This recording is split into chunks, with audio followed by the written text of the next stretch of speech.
Hey guys what's up, कैसे आप लोग? तुषार पाठक दिस साइड। एंड दोस्तों, आज हम बात करेंगे इस वीडियो में कि हमें सीएस एग्जीक्यूटिव न्यू सिलेबस के अंदर एक ग्रुप देना चाहिए कि दो ग्रुप देने चाहिए।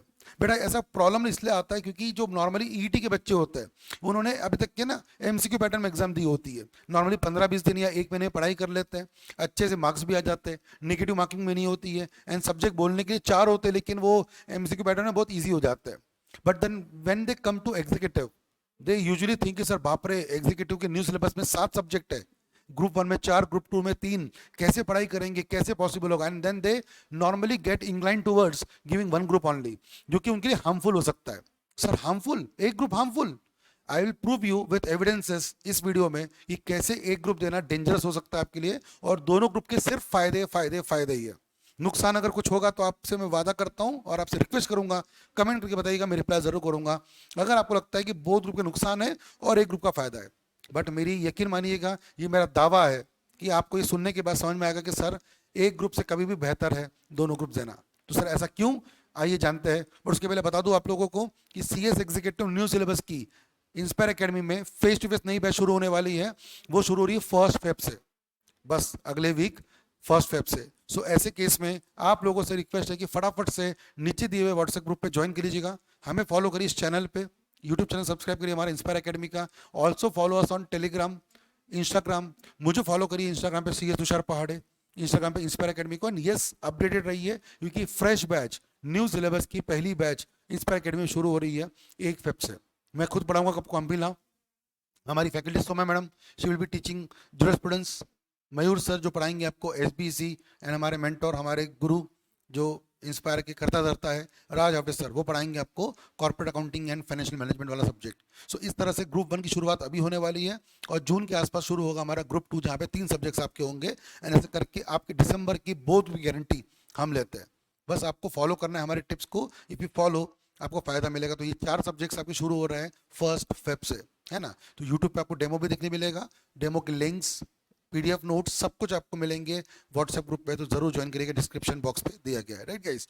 एनीवेज, मेन टॉपिक पे आते हैं सर, हमें करना क्या है, how to go for executive December exam, क्योंकि एग्जाम दिसंबर में, आपको जून में एग्जाम देने मिलने वाला है नहीं। न्यू सिलेबस की बात मैं कर रहा हूँ, ठीक है ना। और जिनका ओल्ड सिलेबस में भी न्यू है, मतलब रजिस्ट्रेशन है, I request you not to go for one group in June but go for both groups in December. Why? Now let's see क्या फायदा हो सकता है। अभी आप लोगों ने जनवरी में ईटी दिया था, है ना। आई गेस 7 जैन को ईटी आपने दिया था। रिजल्ट आपका आया था 18 जनवरी को, ठीक है ना। और उसके मुताबिक आपकी जो एग्जाम आएगी वो दिसंबर में आएगी। तो 18 जैन को रिजल्ट आया था ना। आई एज्यूम कि आप रजिस्ट्रेशन कब करेंगे? फेब फर्स्ट में करेंगे, ठीक है ना, फेस्ट फब की बात करेंगे। उसके हिसाब से आप लोगों को पढ़ना है केवल 7 subject, and you have good time, that is 8 months आपके पास में है। 7 सब्जेक्ट को आपको पढ़ना है, फेब, मार्च, अप्रैल, मई, जून, जुलाई, अगस्त, सितंबर, अक्टूबर। इस तरह से आप, अक्टूबर ज़्यादा हो गया, सितंबर तक की पढ़ेंगे तो भी 8 मंथ्स हो जाता है। 8 मंथ्स में आपकी 7 सब्जेक्ट की हार्ड कोर पढ़ाई की जाएगी, है ना। रोज क्लासेस होगी, घर पे जाके होमवर्क होंगे, रिविजन्स होंगे, टेस्ट सीरीज होगी वीकली आपकी, मतलब 15 डेज में एक बार। ऐसे करते करते सितंबर तक के पूरा कोर्स पढ़ाया जाएगा, टेस्ट सीरीज दी जाएगी, रिविजन दिया जाएगा, बैकअप होगा उसका। ऐसे करके आपकी पूरी पढ़ाई सितंबर तक कंप्लीट, ऑल 7 सब्जेक्ट्स। उसके बाद आपको पता होगा प्री टेस्ट देना पड़ता है आपको। What is pre test? December exam देने के पहले एक टेस्ट देना पड़ता है, डमी टेस्ट, जो आपके आईसीएसए के प्लेटफॉर्म पे होता है, वो हम आपको आगे समझाएंगे, ठीक है ना। And then when you go for that, अक्टूबर, नवंबर, दिसंबर आप रिविजन्स करेंगे, मैराथन्स करेंगे, टेस्ट सीरीज देंगे, सेल्फ स्टडीज करेंगे, and with all this thing आप रेडी रहेंगे दिसंबर 2023 की एग्जाम देने के लिए। बट ये जो पूरा रोड मैप आप सामने देख रहे हो, पूरा कैलेंडर मैंने बनाया है, इस पूरे कैलेंडर में एक ही असम्पशन है कि आप 8 महीने में 7 सब्जेक्ट पढ़ रहे हो, राइट। फैक्ट है। तो वेरी सिंपल। अब सर क्या कारण है, आप इतनी स्ट्रेस क्यों दे रहे हो इस पे? Why I am focusing more on giving both groups, reason to give both groups in executive, क्या रीजन है? ठीक है, चलिए। सबसे बड़ा रीजन होता है बेटा सेट ऑफ का। सेट ऑफ, सर ये क्या होता है? सेट ऑफ सुना नहीं हमने सभी। सेट ऑफ मतलब होता है दो चीजों को एक दूसरे में आपस में मैनेज कर लेना। किसी की कोई कमी होती है, दूसरे की वो अच्छाई होती है, सेटअप हो जाती है। सेट ऑफ मतलब एक दूसरे में मैनेज हो जाता है। सर कैसे होता है यहाँ पे? देखिए, एग्जाम्पल के लिए आपने मान ले ग्रुप वन में 4 सब्जेक्ट्स हैं, and you need to score how much marks? Every subject you need to score minimum 40 marks, but overall 50। Rule तो आपको पता ही होगा अच्छे से, है ना। हर सब्जेक्ट में आपको 40 मार्क्स लाने होते हैं, जो ईटी में था वही रूल है अभी भी। तो आपने मान लो कंप्यूटर में लाए 40, जीआईएल में लाए 40, सब में 40 लाए, तो आप पास नहीं हुए, क्योंकि आपको इंडिविजुअल 40 लाने हैं बट ओवरऑल आपको 50 लाने हैं। 50 मतलब 400 मार्क में से 200 मार्क्स आने हैं। क्या ऐसा हो सकता है कि अच्छे से पढ़ाई करके हमको जहाँ 200 लाने थे हमने 210 ला लिया? हाँ, तो हमने 210 लाए, मतलब ये सर कि हमारे पास में 10 मार्क्स एक्स्ट्रा आ गया। पर कई बार क्या होता है, किसी बंदे का ना हर सब्जेक्ट स्ट्रांग नहीं होता, जैसे बोलते हैं ना कि एक हाथ की 5 उंगलियां सेम नहीं होती है, वैसे किसी बंदे का स्ट्रांग सब्जेक्ट, आप ईटी याद करो, ईटी में आपको शायद लॉ अच्छा लगता होगा लेकिन इकोनॉमिक्स बोर होता होगा, करंट अफेयर बहुत ही बोर होता होगा लेकिन बिजनेस कमीशन अच्छा लगता होगा, ऐसा होता है। थोड़ा और पीछे आइए आप, 11th 12th में तो आपको याद आएगा कि सर आपका अकाउंट्स अच्छा था बट बिजनेस स्टडीज में या फिर एसपीओसी में थोड़ा सा बोर होता था, हो सकता है। सब्जेक्ट्स हर एक बंदे के उतने अच्छे नहीं होते हर सब्जेक्ट। एंड व्हाट इफ गलती से अगर आपका ग्रुप 2 थोड़ा वीक निकला थोड़ा सा, और आपका वो ग्रुप 2 में कितने मिल गए, you need to score how much mark, because 3 subjects है तो 3 सब्जेक्ट के 300 मार्क का आधा, 50%, 150 चाहिए थे, गलती से अगर आपको 148 आ गए, तो आप लॉजिकली अगर आप सिर्फ ग्रुप 2 दे रहे होते और 148 लाते तो आप फेल हो रहे होते, you were having deficit of 2 marks, because you should score 150 marks, है ना बराबर। तो 3 सब्जेक्ट के, मैं आपको ढंग से बता देता हूँ ना, मान लो कि ग्रुप 1 के 4 सब्जेक्ट है ना, कंपनी लॉ है, जुरिस्प्रूडेंस है, सेटिंग अप ऑफ बिजनेस है, और corporate management and financial management, ये सब्जेक्ट है। तो आपको किसी में सब में मिलके, किसी में 55, किसी में 45, किसी में 57, किसी में 62, ऐसे करके टोटल एवरेज लिख देता हूँ मैं आपको, 210 आ गए। You have 10 marks extra because anyhow you need to score out of 400 200, random लिख दिया मैं, 210 आ गए। जबकि दूसरा सब्जेक्ट जो आपका है वो है CMSL, वो जो सब्जेक्ट है, एक इकोनॉमिक एंड कमर्शियल लॉज वगैरह एक सब्जेक्ट है, और एक है टैक्स। इस सब्जेक्ट में आपको आगे मान ले किसी में 45, किसी में 55, किसी में 48, ऐसा करके आपके एवरेज टोटल आ गए 148 marks. So you need to score 150 marks out of 300, you got 140. So total कितने होगा, आप टोटल करेंगे तो टोटल कम्स टू 358 मार्क्स, देखिएगा आप टोटल करके। एंड पेपर कितने मार्क का था आपका, 700 मार्क का। कितने चाहिए थे आपको 700 मार्क में से, आधे चाहिए थे, 350 चाहिए थे, एंड आपको कितने आ गए 358। ग्रुप 1 का 10 मार्क्स एक्स्ट्रा, ग्रुप 2 के 2 marks deficit, 10 mark extra, 2 mark deficit, यानी कि टोटल में आपके पास 8 मार्क्स सरप्लस में रहा और आप बोथ ग्रुप पास हो गए। आए बात समझ में आपको अच्छे से, आई होप समझ में आ गया होगा। ये नहीं तो ये पोर्शन ऑफ वीडियो 5 मिनट्स का पीछे जाके वापस आप देख सकते हो, आप क्लियर हो जाएंगे अच्छे से। सो आप बोथ ग्रुप देने की क्या फायदे, आप समझो बात को। दूसरा फायदा ये होता है सर कि जैसे एग्जाम्पल ग्रुप 1 में मैं कंपनी लॉ पढ़ाऊंगा, है ना, ग्रुप 2 में आपको शुभम सर पढ़ाएंगे सिक्योरिटीज लॉ। तो कंपनी लॉ और सिक्योरिटीज लॉ के एक दूसरे से कनेक्शन बहुत है, बहुत कनेक्शन है, क्योंकि कंपनी वही होती है जो लिस्ट होती है बाद में, वो पहले कंपनी लॉ भी फॉलो करती है, और when they get listed they need to follow securities law. तो कई बार कंपनी लॉ का फायदा सिक्योरिटी लॉ में होता है, उसका फायदा कंपनी लॉ में होता है। When you give both groups, पढ़ते यहाँ पर हो कई बार यहाँ हेल्प हो जाती है, यहाँ पढ़ते हो कई बार यहाँ हेल्प हो जाती है। जो अकाउंटिंग होती है कॉर्पोरेट अकाउंटिंग, वो कॉर्पोरेट अकाउंटिंग बनती कंपनी लॉ से, तो सर उसका फायदा वहाँ हो जाता है। ये लॉ है, सेटिंग अप ऑफ लॉ है, इकोनॉमिक एंड बिजनेस लॉज है, सब लॉ है, तो एक दूसरे का लॉ किसी न किसी में काम आ ही जाता है। And when you give both groups you get help from each subject. कई बार हेल्प मिल जाती है बेटा, आपको तकलीफ नहीं होगी, उल्टा हेल्प होगा। पढ़ते कुछ यहाँ पर हो, उसका कुछ ना कुछ लिंक यहाँ निकल जाएगी, and you will get more comfort in both the groups. हाँ, अगर आपके पास 4 महीने होते तो मैं मना करता, लेकिन आपके पास कितने महीने हैं, 11 मंथ्स है, जनवरी भी गया, दिसंबर एंड में एग्जाम है, तो साल में 12 महीने होते हैं, जैन भी हटा दोगे तो भी 11 महीने आपके पास। उसमें से मैंने पहले बोल दिया आपको 8 मंथ्स की पढ़ाई करनी है, 3 मंथ्स की रिवीजन करनी है, self study and all this thing. 11 months का पूरा प्लान मेरे पास में है। मेरे एक सेपरेट वीडियो भी यूट्यूब पर आपके चैनल पर डाला है मैंने, पूरा strategy for step by step planning. बताइए, तो मुझे बताओ कोई रीजन है आपका बहुत ग्रुप पास ना होने का, ये सेट ऑफ है, और आपको अभी भी यकीन नहीं मेरे एग्जाम्पल पे, तो ये तो आप समझ गए होंगे अच्छे से, आप देख गए होंगे कैसे हो गया। और आपको सामने में एक एग्जाम्पल दे रहा हूँ, एक एग्जाम का रिजल्ट है थोड़ा पुराना, क्योंकि अभी तो 8 सब्जेक्ट थे, थोड़ा पीछे आएंगे, 2013 का रिजल्ट निकाला मैंने, 2013 में जब ओल्ड सिलेबस होता था, जब 7 सब्जेक्ट हुआ करते थे, जरा गौर करिएगा, 8 सब्जेक्ट जब थे किसी के समय, उस समय तो क्या फायदा होता था। देखो इस बंदे को कितने मिले ग्रुप 1 में, 212 मिल गए, है ना, और ये पास हो गए ग्रुप 1। बट ग्रुप 2 में मिले 149, 1 मार्क्स कम, 149। And the moment he got 149, logically he would have been failed अगर वो एक ग्रुप देता तो। बट 200 कह रहा एक ग्रुप के, 212 सॉरी, और इधर में 1 मार्क कम, तो 12 मार्क्स ज्यादा 1 मार्क कम, मतलब एवरेज 11 मार्क्स उसको ज्यादा मिले, and he got total 361। Total कितने आ गए इसके, आप यहाँ पे शायद देख सकते हो, यहाँ लिखा हुआ है अच्छे से 361, and he got out of 700, he need to score 350 marks, he got 361, pass। सामने एग्जाम्पल है, लेकिन देखो 149 है बेचारे को, एंड 149 का मतलब होता है फेल, अगर एक ग्रुप देता तो, बट बिकॉज उसने बोथ ग्रुप दिया है, दोनों ग्रुप पास हो गया। तो this it is the beauty and power of giving both groups together, ये फायदा होता है आपको बोथ ग्रुप देने का। तो आई होप ये देखकर आप कंफर्म होंगे कि सर हम देना चाहिए। बट सर आपने तो कहा था और भी बातें बताऊंगा, बताता हूँ। और मेरे पास रीजन है। रीजन नंबर 2, क्यों देना चाहिए बोथ ग्रुप, उसका रीजन होता है sir definitely all India rank. Executive में आपके रैंक आते हैं, इन फाउंडेशन में मतलब ईटी जो था आपका, उसमें रैंक नहीं आता है। Even you have scored 180 marks in ET, कोई रैंक नहीं होता, कोई टॉपर नहीं होता। बट आप समझते हो रैंक का मतलब क्या होता है?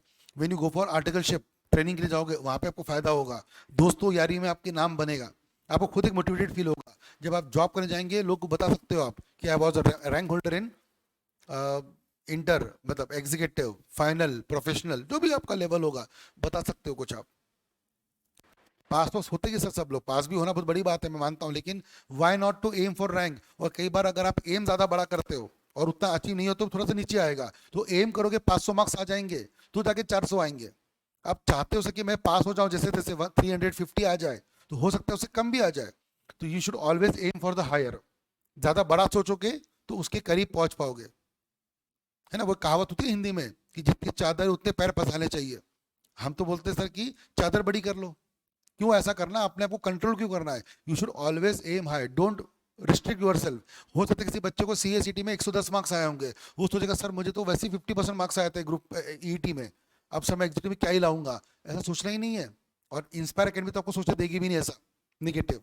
आपको तो टॉप पे आना ही आना है। Every one should think of all India rank. And if you come to Inspire Academy face to face classes, तो यहाँ पे जब माहौल बनता है, 50-100 बच्चे एक साथ बैठ के क्लास करते हैं एवरेजली, है ना। अभी तो हमारी रिसेंट बैच बनी थी, वो 250 बच्चों की बैच बनी हुई है। तो जब इतने सारे बच्चे बैठते हैं, तो जब उनको देखते हो तो you get a feeling of competition, healthy competition. यार उसने ऐसा किया, अच्छे मार्क्स लाए, मैं भी लाऊंगा या मैं भी लाऊंगी।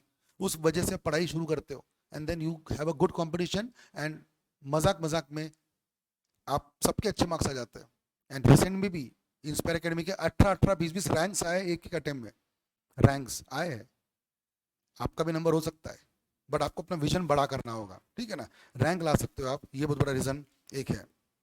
देखो ऐसे नाम भी आता है फिर वेबसाइट पे आईसीएसआई के, rank number 1, rank number 2, rank number 3, नाम भी आएगा आपका। मैं तो अभी भी बोल रहा, चलो नहीं भी आया कोई दिक्कत नहीं है, बट एक फील तो आएगा सर कि मैंने मेहनत तो की थी वहां तक के। तो एम तो करना पड़ेगा रैंक का ना बेटा। एम ही नहीं करोगे तो कहाँ तक पहुंचोगे, ऐसे तो नहीं आएगा। तो आपको एम तो करना पड़ेगा।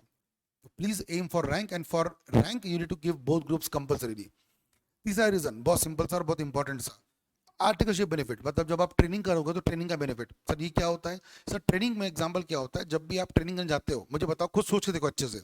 दो लोग हैं, है ना, एक मिस्टर ए है ना, एग्जाम्पल खुद आप समझदार हो, एक मिस्टर ए है और एक मिस्टर बी है। मिस्टर ए ने 3 अटेम्प्ट में, मतलब I am not degrading anyone, मैं ऐसा नहीं बोल रहा हूँ, बट 3 अटेम्प्ट में अपने एग्जीक्यूटिव को क्लियर किया। मिस्टर बी ने पहले अटेम्प्ट में एआई के साथ में एग्जीक्यूटिव क्लियर किया। तो ए ने 3 अटेम्प्ट में एग्जीक्यूटिव क्लियर किया है, वो भी पास होकर प्रोफेशनल में आ गया। बी ने भी पहले अटेम्प्ट में पास किया और रैंक लाके पास किया, दोनों प्रोफेशनल में आए। मान लो अगर आप ट्रेनर होते, आप कंपनी में जॉब कर रहे होते and you want to hire a trainee, आपको किसी बंदे को हायर करना होता तो आप किसको हायर करते हैं, ए को या बी को? आपके पास आंसर है, मैं इसके आगे कुछ नहीं बोलना चाहता, आप कुछ समझदार है। आई एम नॉट सेइंग कि किसी दूसरे वाले को इग्नोर किया जाएगा, ऐसा नहीं बोल रहा हूँ, लेकिन कभी भी प्रेफरेंस में नाम उसका आएगा सर जो बंदे ने अच्छा परफॉर्म किया हुआ है। ये बात तो ह्यूमन टेंडेंसी है यार, आप हमेशा अपना बेस्ट चाहते हो ना। तो फिर तो जब आप ट्रेनिंग करने जाओगे तो वो भी तो देखेगा कि आपने अपनी जिंदगी में अचीव क्या किया है। ट्रेनर भी तो देखेगा, वो क्यों चाहेगा कि किसी बंदे को मैं ऐसे रखूं जो बंदा पढ़ाई में इंटरेस्ट रखता नहीं, जिसको टाइम पास करना है, जो कैजुअल रहना चाहता है, उसको मैं क्यों रखूं? तो इसलिए उसकी भी तो कुछ इच्छा है। सो आई एम नॉट सेइंग कि सर जिसके मार्क्स कम आए या जो बाद में पास होता है उसका कोई दुनिया में होता नहीं है। मैं तो कभी रैंक नहीं लाया, मैं तो खुद 3 अटेम्प्ट में पास हुआ हूँ, बट जिंदगी में अचीव किया ही है मैंने। बट शायद मैं 1 साल जल्दी कुछ कर लेता अगर मैं रैंक आता, तो ये मेरा बोलना है और कुछ नहीं। आप जो बंदे को रैंक नहीं आया वो बर्बाद हो जाएगा, ऐसा कुछ नहीं है। यार तुमको पता है सीएस इंडिया में आज 70,000 है, तो सीएस बनना ही अपने आप में बहुत बड़ी बात है। आप एक अटेम्प्ट में बनो या 10 अटेम्प्ट में बनो। आपको पता ही होगा सर, हमारे अभी रिसेंट में वीडियो भी वायरल हो रहा है इंस्टाग्राम वगैरह पे, हमारे प्रेसिडेंट साहब जो थे आईसीएसआई के, देवेंद्र देश पांडे सर, उनको 9 अटेम्प्ट लग गए थे सीएस प्रोफेशनल, सीएस में पूरे एग्जीक्यूटिव फाइनल मिला करके। ही टुक 9 different different levels 9 attempts to clear the level, but then he became the president of ICSI. What does it mean?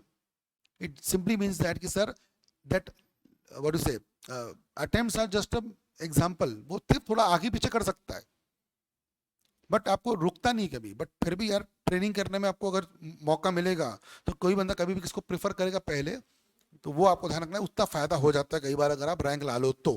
ठीक है. रीजन नंबर 4, जल्दी जल्दी पास करोगे तो आपका कोर्स खत्म होगा, तो फिर आप क्या कर सकते हो, आप अदर कोर्सेज कर सकते हो. जैसे कि आपको पता है कि सीएस के साथ में एलएलबी बहुत अच्छा कोर्स होता है. You can pursue LLB, you can pursue MBA, MCom, है ना, बहुत सारे कोर्स मैंने लिख के रखे हुए हैं. आपको जो भी करना है, एमबीए कर लो, एमकॉम कर लो, आपको किसी को लगता है डिजिटल मार्केटिंग का कोर्स करना है वो कर लो, आपको लगता है कि कोई भी एग्जाम्पल कोर्स करना है, कोई भी डिप्लोमा कोर्स करना है, यू वांट टू परस्यू हम courses of share market, share trading पे काम कुछ करना है, अरे सब 50 चीज़ें हैं. बड़ो तब करोगे ना जब आपका पढ़ाई खत्म होगी. मालूम पड़ा आप दिसंबर जून कर रहे हो, दिसंबर में एक ग्रुप दे रहे हो, जून में दूसरा ग्रुप दे रहे हो, फिर ऐसे करते रहोगे तो आप पढ़ाई से कभी छूटोगे ही नहीं. फिर पढ़ाई से छूटोगे तो फिर यही जब खत्म नहीं हो रहा आपका सीएस, तो आप मल्टीपल कोर्सेज कब करोगे. तो मैं चाहता हूँ फटाफट से पढ़ाई का पीछे छोड़ो, एक झटके में दिसंबर में दोनों ग्रुप खत्म करो, एंड देन फिर आपका नया एग्जाम ट्रेनिंग के बाद होगा. तब तक आपके पास बढ़िया टाइम रहेगा क्या करने का, एमकॉम या एलएलबी कुछ आप कोर्स कर सकते हो आफ्टर योर ग्रेजुएशन. तो कुछ फायदा अभी, क्योंकि अभी तो आप फिलहाल ग्रेजुएशन में होंगे, मे बी आप अभी फर्स्ट ईयर सेकेंड ईयर में कहने के होंगे, बट आगे जाके फटाफट सीएस बनोगे तो कुछ और कर सकते हो डेफिनेटली. ठीक है ना. और सबसे आखिरी में आपको एक मौका, अभी भी एक मौका है, being a CS at the age of 20. आप अपनी एज गिन लो. I am very much sure major बच्चों की एज अभी 18 के आसपास होगी.